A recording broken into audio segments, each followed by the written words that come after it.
Toyomarto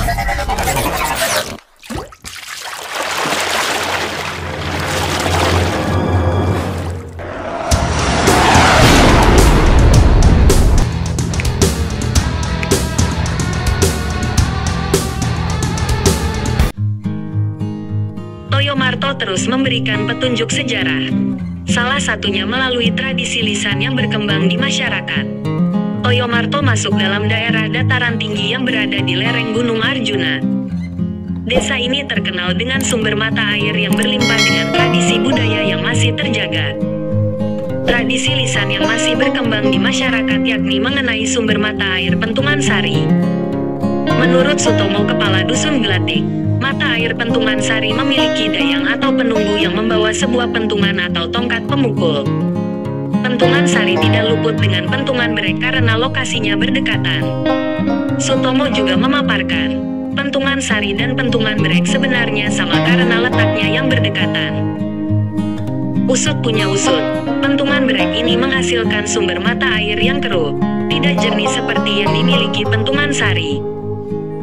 Meskipun airnya keruh, tetapi air ini dipercaya oleh masyarakat bisa memberikan manfaat kesembuhan, ungkap Sutomo. Sabtu, tanggal 24 April tahun 2022. Pentungan Sari dan Pentungan Brek memang sejak dahulu telah dipercaya oleh masyarakat sebagai air yang bisa menyembuhkan penyakit.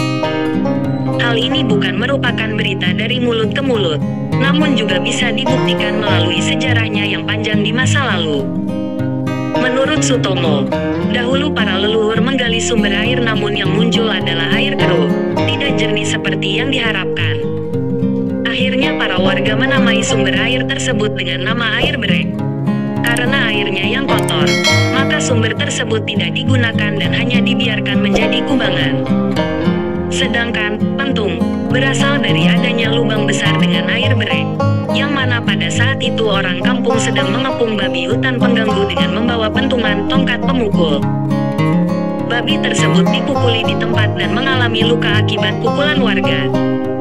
Tidak hanya terluka, namun babi tersebut sudah hampir tidak bernyawa atau sekarat. Lalu masuklah babi itu ke dalam air Brek yang keruh tadi. Setelahnya, sang babi keluar dari air Brek, dan secara ajaib babi tersebut menjadi sembuh dan kembali pulih seperti semula. Terdapat beberapa sumber air yang ada di daerah Toyomarto. Sumber air tersebut terletak di lokasi yang berbeda-beda.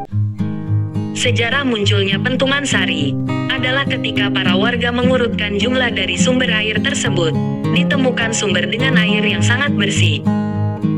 Warga sekitar menganggap sumber dengan air yang jernih tersebut sebagai sari atau inti dari air yang mengalir ke Pentungan Brek. Sejak saat itu, masyarakatnya percaya bahwa sumber mata air tersebut ajaib akan kemampuannya menyembuhkan penyakit. Sehingga, dari sanalah kisah asal mula sumber air Pentungan Brek dan Pentungan Sari yang hingga saat ini masih dipercaya manfaatnya oleh warga sekitar. Tidak hanya sebagai aset budaya, saat ini Pentungan Sari juga dimanfaatkan oleh masyarakat sebagai kolam wisata. Terdapat beberapa kolam yang bisa digunakan sebagai tempat terapi. Bangunan yang masih baru juga mendukung suasana di sekitar Pentungan Sari menjadi lebih rindang. Wisata kolam renang yang airnya berasal langsung dari sumbernya ini akan terus dikembangkan dan dilestarikan sebagai tempat wisata yang memiliki sejarah di baliknya.